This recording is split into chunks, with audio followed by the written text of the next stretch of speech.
107.5 WGCI The Shy's #1 for hip hop and R&B. I'm sitting here with my girl, Howard University's very own Candiace. What's good, girl? Hey, girl. Hey. I'm great. How are you? I am doing awesome. I'm so excited to be interviewing you today because I went to Howard as well, class of 2012. Yes. Okay. I love meeting us. You right. Give us the Howard hand. Yes. Period. I love meeting other bison. We are everywhere. You can go anywhere in the world. You're going to find a bison somewhere because we are always working and always hustling.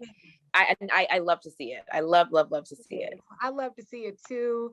And speaking of just always working, you are always working. Let's talk about your debut album, Deep Space, which just came out this last Friday. Girl, it's already one of the top 5 R&B albums in the country right now. Like, how does that make you feel? It's the most overwhelming feeling ever. I can't even really describe it to you. I was actually just in my closet crying. I had like a mini breakdown, like a happy breakdown because, you know, the album came out Friday. We went right into the album release party on Saturday and I performed and I had, you know, my family and my friends there. I had background dancers. I had a live band. It was a whole shebang. So I was like focused on that. And then the weekend just was a blur. My family was in town. They were staying at the house. We're eating and cooking and sitting on the floor, rolling around, playing. And so I haven't really had a chance to like soak it all in. And today we're, you know, my cleaning service is here, cleaning the house and changing all the sheets on the bed. And I'm finally putting stuff away from, you know, the weeks of traveling, trying to promote the album. And I just said, oh my God, like this is actually happening. I actually have a debut album that is top 5 on the R&B charts. That's it's surreal. And I would be remiss if I did not say that it is really nothing to do with me and it is all God. It is all God's doing. It is, I'm going to cry again. It's just, God is so good. He is so good. And he comes just in time and he delivers just in time. Yes. That's all I'm going to say. Oh, girl, don't make me cry. Okay. I'm pregnant. Are you pregnant? I am. See, when are you due? I'm due February 4th. Oh, congratulations. You know. I need to get a tissue really fast. Luckily, they're not far. Okay, I'm going to fold this tissue for y'all. But since this is about you, it ain't about me. Okay? Yes. So congratulations to you, though. That's a beautiful thing. Thank you so much. And, you know, we both went to Howard University and you are a successful woman with degrees because you still getting your education on, okay? Yes. But how does the success of your album differ from the success of being a successful Black woman? Because we try so hard, especially reality TV women, to have some type of other layers to us outside of what people see on reality TV. And we almost have to like scream it to the rooftops that we're educated women. Yes. So how does this album and the success from the album differ from your success that you put, all the hard work that you put in to be a educated Black woman? Yeah, so it's really funny that you're asking me this question because one of the adages that I live by is that Black women are not monoliths. We are multifaceted, we are multi-layered, we come in all different shapes, sizes, colors, and we cannot be labeled, we cannot be boxed in. And reality television is known for trying to create one-dimensional people. And, you know, as a Black woman in this society, in this year of our Lord, we've come a long way as Black women, but there's still a lot of work to be done. And there are a lot of stereotypes and tropes that follow us and that we are constantly having to fight off.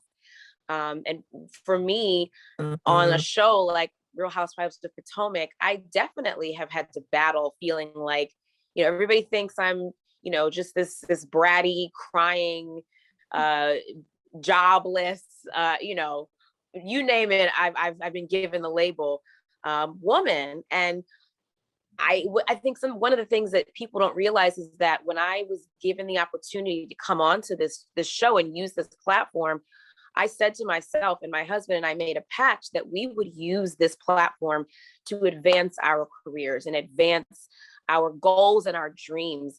And I literally say, look at God, like, look what I have been able to do. I'm proud of myself. I'm proud that I have been able to successfully use this platform that uses the hell out of us. Okay. To get the things done that I manifested. Yeah. And so it's a surreal feeling. And I mean, the success factor, to me, it's all a blessing to me, whether I'm having success in music or having success in my career and my businesses. I own several businesses with my family. Premium Hair Collection by Candiace Dillard. Chateau Salon Suite is opening its second location in the Atlanta area very soon. My mother and I are working on other businesses as well. And then the album, of course, is its own entity. So it's, I've always had something going. My mother is the kind of woman that she was never going to let me just sit on my behind. She's always taught me to work hard, but to also work smart. Right. And so I was always going to be successful, but the kind of success, I definitely think it differs because I'm on this platform where there are millions of eyes watching. Absolutely. So that adds an extra layer of pressure, but it's all relative for me. Yeah. It's all relative. I totally get you. I'm not sure if you know much about me, but I also have a reality show. It's on VH1. It's called Black and Crew Chicago. I'm Charmaine. Oh! And I know exactly everything. I mean, I'm literally sitting in my tattoo shop that I own from, being on this TV show. You know what I mean? Yes. So, I own a tattoo shop. I have in the tattoo realm. I have my own tattoo products, but then I have products, businesses that have nothing to do with my TV show. I'm also on the radio. You feel me? Yeah. So I got this radio job because of my success on TV. So we both went to Howard. So we both we see each other. We see each other, girl. You're very parallel. Yeah, we have gained a lot of success from being on TV. It's not very easy to go through the things that we go through. But girl, tune in to my season, October 4th, VH1. October 4th. Okay. Yes. I will definitely watch. Yes. Definitely. But obviously we see you on our TV screens every week. The Real Housewives of Potomac, which has always been my show. Thank you. You're not only in our TV screens on the reality TV side, but you are about to be on our TV screens in a whole different light because you're starring in BET's movie, The Waiting Room. And girl, you got your hands in everything, okay? So how was the transition going from reality TV star to movie star? Because those are just so different. Yeah. One of the things that I didn't worry about, but I thought about was the fact that most times networks don't like having actors come into the reality television space because then you introduce this sort of doubt that, oh, she's not really showing us who she really is. She's faking, she's acting because she's an actor. Mm-hmm. So I've actually been an actor since long before I was on Potomac. Okay. But when I came onto the show, my first independent film came out in 2014. Okay. It's called Water in a Broken Glass. And it's actually available on Amazon now. But the show was not really keen on me talking about my career as an actor at first because they didn't want people to get the wrong idea and think that I was, fake or faking. Right. But the transition, I don't really compare them because when I'm on Potomac Housewives, I'm presenting as myself, believe it or not. What you get of me on the show is 110% authentic, many times to my detriment. I'm just living my life. You see me making my bed, arguing with my husband, crying about my mom saying something crazy on TV. All of that is my real life. And then when I go into the space of acting, I'm working, and you know, I've trained for that. I used to take the mega bus to New York every Tuesday afternoon for an acting class, and then I would come back at midnight to go to work the next day. Did that every week for 2 years, and I've always worked. Sis. Yeah, no, yes, it's, you get used to it, because I would get the same seat on the bus. They knew me. They knew I was coming. They would always say hi, everybody at the bus station. So yeah, no, I've always been an artist. I've always been an actor. I've always been someone who wanted to envelop myself in art. So it's when I go into that space, and when I'm acting, I'm at work, and I'm doing justice and doing service to a character, whatever that character is, and I'm working to bring that person to life. And I put myself to the side. I'm not thinking about Candiace. I'm thinking about who I'm bringing to the camera. So it's, I don't really compare them. They're two totally different lanes. And speaking of not thinking about Candiace and thinking about the character who you bring into the camera, let's talk about your hit song, Drive Back. Okay, first off, that song, like something about that song is always playing in my head. Like it's very catchy. Like after I saw it on the episode, like it just never left, first off. So, you know, your hit song Drive Back, which we get to see the behind the scenes on Housewives of Potomac. Right now it has more than 500,000 views. But girl, we got to talk about a little bit about the show. We got to talk a little, you know, about music. But girl, the drama that unfolded during that music video, and from one reality star to another, I want to know, how do you deal with your mom? How do you deal with your mom spilling all the tea on you and your husband? Like, I know that's not just for cameras, because I know you ain't going for that. And I know she ain't doing it just for a paycheck, because we know mama Gucci, you know? So like, and we know that you love your mom. We know that y'all are close. But how do you deal? How did you deal with that after you saw it? How did you deal with that? Because that is tough. Yeah, it's incredibly difficult. So I don't know if a lot of people know, but I had no idea that she had said any of those things about Chris. She didn't tell me that she said any of that stuff. And you saw in the scene, she acted like, I don't remember saying it. So I had no idea until I saw it. And so we get the episodes about a couple of days early. Okay. So I watched it early, and I was just beside myself. And I called Chris crying, like, I can't believe she's saying it. What are we going to do? You need to watch it. And he was like, no, it'll be fine. And then he ended up watching it on Sunday. We actually were shooting the last scene of my next single, the video for Is It Enough? We shot it at my house. The last scene was shot at my house. So the entire film crew, my team, were all at the house taking a little break and watching like parts of the episode. And Chris is watching this for the first time, and he's just like mouth agape, just like shocked and hurt and really disappointed. And I, as was I. My mom and I had some conversations, and we didn't talk for a few days. It got real. It got real. I'm sure. Yeah.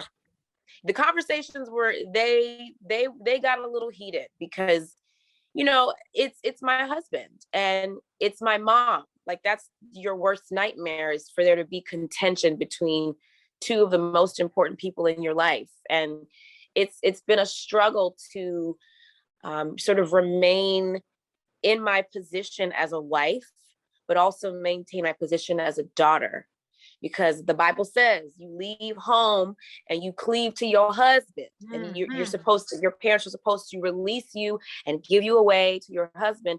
And when you take those vows, you say, I'm forsaking all others for this union that is being put together before God and everybody. So I have that in the back of my mind, but I also have, you know, that I am supposed to honor my parents, and I am supposed to, you know, be a good daughter and, you know, take care of my parents and be there for them. And so it's a struggle because I want to honor my husband's feelings about this. I don't want to disrespect my mom, but you also got to know that you were out of line. And I'm now tasked with putting new boundaries in place so that we don't have something like this happen again. And she has since apologized to myself and to Chris. She apologized publicly, kind of. She apologized under the Peach Reports post. Okay. So shout out to the Peach Report. If anybody wants to go find her apology, it's there. Yeah, and I totally understand what you're saying as far as your position, but also your mom has a position too, to be loyal to you and not, even if there are things going on off camera, like your mom has the position of being loyal to you and not bringing those things up on camera. And that's why I was wondering, like, I know this isn't for TV, it's just like, well, let's be clear as well. The things that she was saying are not true. Chris is not unemployed. He's never been on unemployment. He didn't quit his job. Chris owned a restaurant with his 3 co-owners. And during COVID, like every business in the world, virtual. Everybody shut down, and the restaurant industry was hit the hardest. People are still, having trouble bouncing back from COVID in the food service industry. It's been really difficult. And luckily, Chris and his partners were able to sell the restaurant and make a profit. So he didn't quit his job. He did he made a business decision and did what was best for him and his partners. And he's doing just fine. And even when he was working in the restaurant as an owner, he was also doing catering on the side. So when he sold the restaurant, he still had his catering job. He is one of the top chefs on in the company Try Hungry, which is where he does virtual classes, private chefing events. They call them mixology classes, but he prefers bartending classes. And he's doing just fine. And I prefer it this way because a lot of what he's doing now is still virtual. So I have him home with me a lot more often than I did when he was at the restaurant for 12 hours a day. So I'll take it. And we are doing just fine. We are furnishing this house. We are eating good and drinking the bubbly. We are just fine. And, I'm only asking because Andy Cohen be asking, but that man, you're not, my boss. You're not in your mom's pockets for her to feel like she can have this type of say in your relationship and put your business out there, right? Absolutely not. So I think, but I will give her a smidge of the benefit of the doubt and say that my mom has always been there for me. She has always supported me mentally, emotionally, financially. She has set me up for success. She's currently setting my sister up for the same success. My sister's actually about to embark on her home buying process, that journey. My mom is helping her to buy a townhome in the same community where I used to live. Which is what I think all parents strive to be able to do, is to provide their children with the opportunity to foster and create generational wealth. And that's what my mom has done for me. Absolutely. But I think in that process and in those habits, it's hard for her to now see me as someone who is completely on my own. This home was purchased with my husband. It was not purchased with my mom. Right. My mom's name is not on this deed. My mom did not pay for this house. My mother is not paying our mortgage. We are paying our mortgage. That is straight, sis. Okay. But I do think that she just has a hard time letting go because she has been very involved in my life in every facet for so long. And then when and she'll say like, well, since you got married, you don't call me as much. Well, no, I don't, because I have a husband now and I have to put him first, unfortunately for her, but that's just the way it goes. And she stood up there she insisted on being able to give me away at my wedding. Typically the father gives you away. Right. My mama was like, I'm giving you away. So you performed the action of giving me away to this man that you approve of. She gave birth and she giving you away. Okay. Yes. Yes. So That's what I'm talking we're about. working through the kinks. We're working through the kinks. That's beautiful, you know, and thanks so much for really breaking it down for me. What would you say the hardest part of your relationship with your husbander is? Because I mean, it's so hard even when my husband gives me like business advice and I'm like, you know, yep. So like what's the hardest part right now of you and Chris's relationship of him being your husbander? Yeah. Well, Charmaine, I think that you understand this better than most people because we do have this parallel with being in this reality television space. There are a lot of opinions, right, at all times about us. And Always. and it can be really hard sometimes to receive some of those criticisms from people that don't know us. But they watch us on TV every week and they think they know who we are. And there are times when my husbander is giving me advice, and it's coming from a place of love and kindness, but at the moment, because I'm sensitive or in my feelings about what these trolls are saying about me, I don't hear it, and I just hear my husband is attacking me. He's giving me advice, but he understands better than anybody what's going on. So why are you siding with these people that don't know me on the internet? Right. And we have those back and forths. Those things happen, and it's a matter of, for us, setting time boundaries. We're not going to talk about business, about the show, you know, about music, even after 10 o'clock. 10 o'clock, we've started doing bath time. So we're taking a bath and we're going to get in the bed and we're going to cuddle and we're going to, you know, watch whatever on TV, watch a movie, or he's going to make dinner and I'm going to get the table ready and we're going to have wine. Like we're more intentional now about prioritizing our marriage and our bond, because the streets is crazy and they'll try to take you out. Crazy, girl. What? Try to take you out? You ain't never lied. Well, let's get back to the music, sis. Your song Benefits, which I absolutely love. Like you have this like Toni Braxton voice, you know, this voice. Oh my goodness. And that's such a compliment. I mean, Toni's a legend. Yes. Toni is the legend. Legend. And I can like, I can hear that in your voice. And I'm just, I'm like, whoa, Candiace, you know? So that is such a long way from the go-go Candiace that we saw last season. But do you see yourself like, I mean, you're on a high right now. You're just getting started. Do you see yourself slowing down anytime soon to have a family at all? So I was actually just thinking about that this morning. Were you? Yeah, I was. I was cleaning up and like, you know, because I love being domestic. I love cleaning my house. I love sweeping. I love folding towels. I love nesting. And we actually have been in this house for a year. Last week, we moved in last week, a year ago last week. Okay. So I'm still in the process of decorating because we started from scratch. So I'm having so much fun, you know, just being in my home and like getting my closet ready and, you know, changing the bedding and all those things, getting ready for the holidays.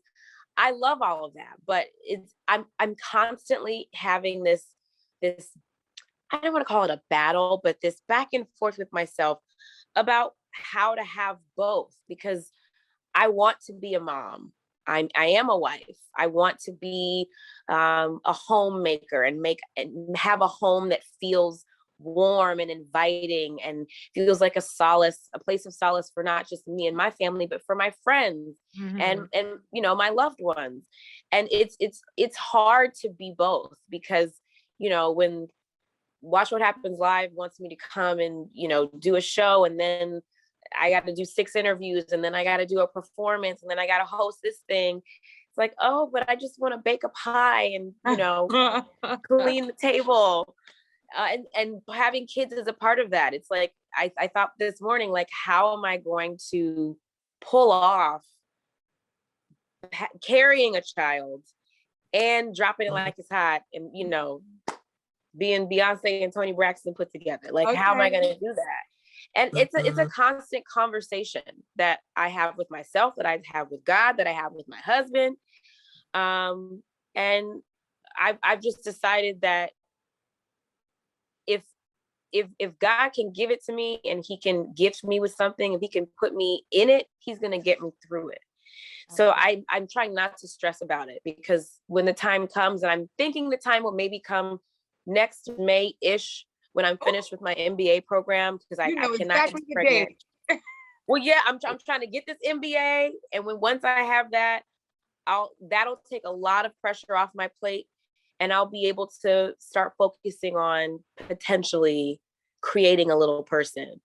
But we'll see, because it's also award season and there's a lot, I'll be promoting the album. I'm promoting the album now, but I'll still be promoting the album. So like, how do I make it work? I want to go on tour. There's a lot of things I want to do. How can I do that and carry a child? But I'm not stressed about it, because I know that I want children, and I know that I see children in my future. It's just a matter of figuring it out, and it'll get figured out. It will get figured out. Will get figured out. And sometimes you just have to put yourself in the situation, like you said, to get through it. So don't stress about it. And next May, I'm gonna be on your page trying to see if I see a little baby bump or something. They're about, yep. But you just shot your third single. It's enough. You were just, or is it enough? Yes. And you're working as we, established. And, when it comes to just you working and everything, like, is there ever time for yourself? Like, is there ever time where you can, because, I also, like you said, I'm on TV as well. And like the filming schedule and like all the interviews and, being a wife and being a daughter, like, how do you find time for yourself? Or like, we need to compare notes. We need to trade notes, because I'm also, that's a balancing act too. You know what's funny? People would say to me, Candiace, make sure you're taking time for yourself. Look out for you. That's important. And I would say, oh, I'm fine. And I found, as things have really started to ramp up, and I am so busy and overly crazily ambitious in all of my goals, that I'm starting to long for and value that alone time more. Like, I was literally sitting in my closet on the floor trying on my shoes, and that was my and that was my alone time. So people were calling me, and I usually feel guilty for not answering, but it's like, no, this is my 15 minutes to myself today. And even if I'm just sitting on the floor in my closet trying on some Bottegas, girl, that's what I'm gonna do. Okay. That was my time, period. Yes. But you have to make time for you. And I think that, especially becoming a mom, it becomes even more challenging. So I encourage you to still take time for yourself even after your baby is born, because my second baby. Yes. I got an 18-month baby. Oh my gosh. Oh my God. After our interview, I'm gonna give you my Instagram. Follow me back if you can. Yes, I will. My little family on there, girl. We just had our dinner this past weekend, and our 18-month baby smashed the cake to let us know we're having another girl. Oh, thanks so much. That is so amazing. To ask you, so I'm your Howard University sis. I'm coming with love. I just gotta know what the fans want to know. So, girl, you called Ashley wide-bodied. What was up with that, Candiace? She just had a baby, and Ashley is so up and down, skinny girl. A lot of people were really upset about that, and they feel like Candiace body shames. I'm on reality TV. I've dished it out. I've received it. You're not the only one out here to do it. There's a big focus on you when you do say these type of things. I know you talk about, oh girl, looking manly and got wide feet or whatever, but let's just talk about Ashley. Why wide-bodied, and do you regret anything that you've said? Can you just clear it up? Well, I've had several conversations with several interviewers about this. What my comment to Ashley was not body shaming. I wasn't thinking about her as a mother. I was thinking about her as someone who is constantly stirring the pot, lying, bullying, gaslighting, as she often does. I think that there's this idea that because you become a mother that you are above reproach, and you're not. Crackheads and psychos can be moms. You don't need a license to be a mother. Okay. Although I think that you should need one. But she kind of played into that a little bit too. But we can roll the clip on every time she has body shamed someone. Every time Giselle has body shamed someone. Every time Karen has body shamed someone. Karen, multiple times this season, referred to Giselle's genitals as flapping in the wind. So I don't buy into this idea that I'm more of a villain because I referred to her as wide-bodied. That's what came out of my mouth. I wasn't thinking to her about, oh, she just had a baby, so I'm going to call her wide because she just had a baby. I honestly feel, and I said this to her at the table, that Ashley looked great. I think that she looked amazing for being however many weeks postpartum. And that's the one thing that I've always respected about her, is that she was firm in wanting to become a mom and embracing that journey and being, from what I can see, really great at it. And I know that I'm really sensitive to what moms go through because I want to be a mom one day myself. And for a while, I wasn't sure if I wanted to be. So I was very sensitive to, generally speaking, moms and what they go through. But when you consistently come for me, you cannot decide how I respond to you. I don't ever start with Ashley, but she comes at me. And when I respond, I'm the villain. So I'll be the villain, but I wasn't wrong. I wasn't wrong. Okay, period, sis. You'll be the villain, but you weren't wrong. I love it. Candiace, I just want to let you know I'm so proud of you as your Howard University sister, as your reality TV sis. I mean, one coming from Howard, it's so crazy because my show started back in 2015. We're in our 7th season now. Oh my gosh. When my show started, oh my goodness, everyone, I was in every Howard group chat. Everyone's like, do you see Charmaine on TV acting a complete fool and all this stuff? Everybody was talking all this smack. But now I literally am the star of this show. I have my own tattoo shop, which I did not start off with. I got multiple businesses.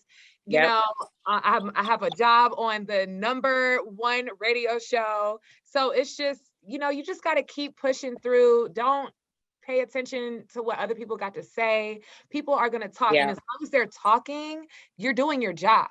Okay. No matter if it's good or bad, people are popcorn. They remember, it's like they forget what happened one week when the next week comes out, and you always have the opportunity to redeem yourself. So anytime that you are going through something on TV, just remember that you will be able to redeem yourself at some point. Okay. So keep doing your thing. Much success to you, and follow me on the gram. Okay. Charmaine I will. Bay. That's my name, Charmaine Bay. Okay. Yep. I'm going to do it right now as soon as we do that, girl. Yes. And that's all from me, Candiace. So thank you so much. It was so nice to meet you. Yes. You too. It was amazing. I want to see you when we can do homecoming again. We need to connect at a homecoming. Yeah, let's stay in contact. I would love to connect. Maybe we can actually do events together, you know, for homecoming. Yeah, like a panel or something like that. Definitely. I would love that. All right, girl, let's do it again. Well, thanks, Candiace. Thanks for your time. Thank you so much for your time as well. Good luck and congratulations again. Thanks so much.